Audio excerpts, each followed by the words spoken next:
Forget the love song myth. You look. Hey Jude began as Paul's pep talk to 5-year-old Julian, but morphed into a 7-minute anthem that rewired radio and split Beatle loyalties during 1968 and beyond. June 1968. Paul McCartney drives from London to Weybridge to visit Cynthia Lennon and 5-year-old Julian after John and Cynthia separate. On that quiet ride, a melody arrives with a working line.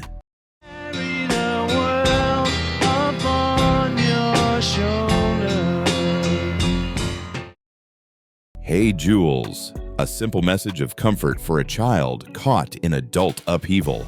Back in town, Paul tweaks Jules to Jude. It sounds stronger, he says, and the lyric grows from private pep talk to universal encouragement. Turn off your mind, relax and float downstream.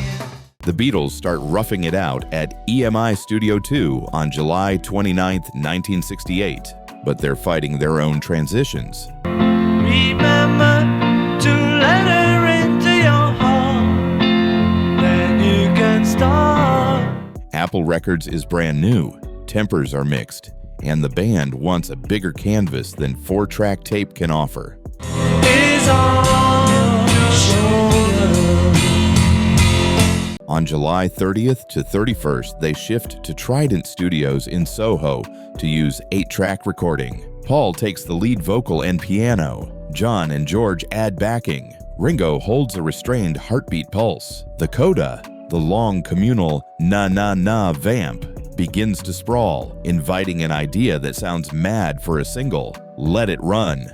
In August, a 36-piece orchestra arrives for brass. Hey Jude, don't make it bad. Strings, and, unusually, hand claps and voices on the fade. The track now stretches past 7 minutes. Daring radio to say no, Apple issues Hey Jude with Revolution on the flip. An audacious first summer for the new label. On September 4th, 1968, they film a promotional performance with a live audience. It airs September 8th on David Frost's show, sealing the song's reputation as a communal sing-along rather than a breakup ballad. Paul McCartney is the engine, melody, lyric, and piano driving the arrangement. He steers the song from private comfort to public catharsis and fights to keep the unthinkable length. John Lennon is the amplifier, harmony, electric support, and moral permission.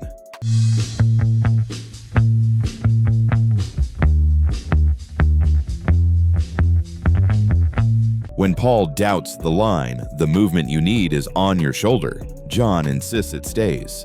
Ringo Starr supplies restraint. Tom fills and brushed snare that leave air for the choir-like coda to bloom. George Harrison, usually a counter-melody machine, holds back here after early takes clash with Paul's vocal phrasing. Producer George Martin shapes the scale, strings, brass, and the decision to let an orchestra clap and sing on a Beatles single.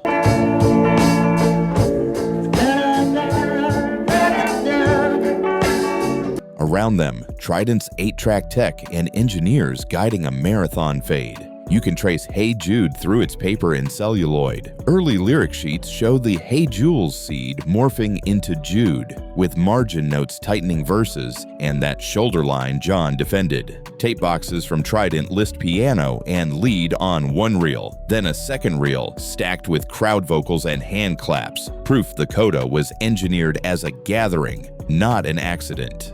In September 1968, filmmaker Michael Lindsay Hogg captures the band surrounded by a few hundred fans for the David Frost promo, a proto-music video that locks the song's image as communal ritual. Years later, McCartney even tries to halt the auction of a lyric draft, arguing that some artifacts belong with their maker. Hey Jude carries 3 live wires. First, meaning.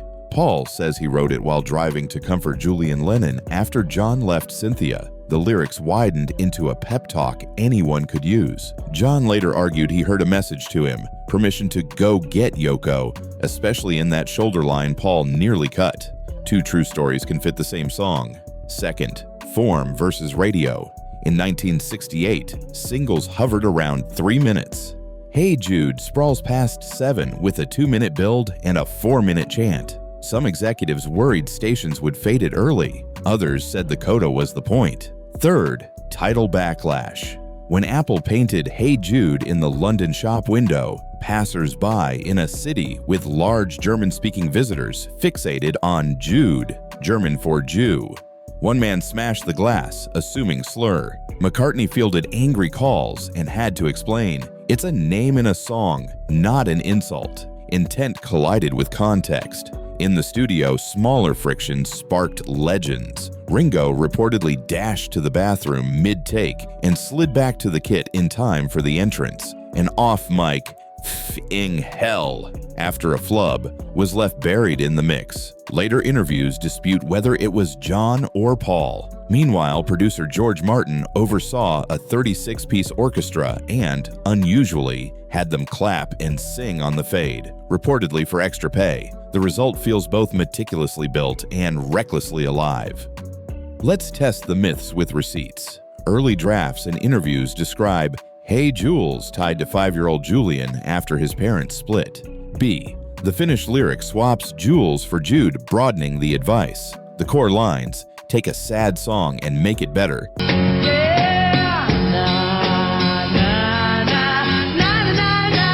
scan as parental comfort either way. Paul considered changing "The movement you need is on your shoulder" as placeholder phrasing.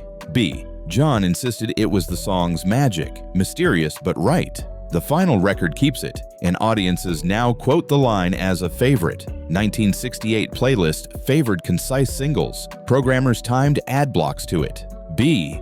Hey Jude runs about 7:12 and still dominated airplay, with many stations playing it full length. In US charts, it held number 1 for 9 straight weeks from September 28th to November 23rd, 1968. Beatles records rarely credit outside voices beyond specialist players. B. Documentation and session accounts describe a 36-piece orchestra not only playing parts but clapping and singing the na-na-na coda, reportedly for double fee to cover non-instrumental work. Pop singles were polished and tidy. B. At approximately 2:58, a low, half-buried effing hell slips through after a slip on piano or vocal, proof that feel beat perfection. Accounts differ on whose voice it is. The ambiguity fuels the legend. Finally, the promo film. A band encircled by hundreds of fans on a TV stage, chanting as one, evidence that the records community wasn't theoretical. It was designed to happen in a room. The single doesn't just succeed, it resets expectations. Hey Jude becomes Apple Records' flag planted in late summer 1968, a public promise that the label can be both arty and massive. The long fade births a template. Stadium sing-alongs, TV finales, even modern halftime shows borrow the communal chant. Chart-wise, it's a juggernaut. Number 1 on the Billboard Hot 100 for 9 weeks, September 28th to November 23rd, 1968. With multi-week runs in the UK and beyond. Radio programmers who fear dead air learn listeners will sit happily for a slow build catharsis. And in the band, the song's success papers over, but doesn't solve deeper strains, money, management, and diverging artistic futures. Time reframes everything. Paul later praises John's instinct to keep the shoulder line. Julian grows up under the song's shadow, then embraces it, titling his 2022 album Jude and discussing how the track's origins were both tender and complicated. McCartney continues to close shows with the coda, letting crowds finish the job the orchestra started. The artifacts, lyric drafts, tape boxes, TV promos circulate, sometimes sparking legal tussles over ownership. But the music remains public property in the emotional sense, a lullaby scaled up to fit a stadium. The strangeness of Hey Jude is that it's both tiny and enormous, a private message to one child that became a civic ritual. It breaks rules, length, structure, fourth wall choir, but wins because it doubles down on feeling over cleverness. The long coda, often mocked on paper, becomes the point. A safe space to sing without words, to belong without needing a verse.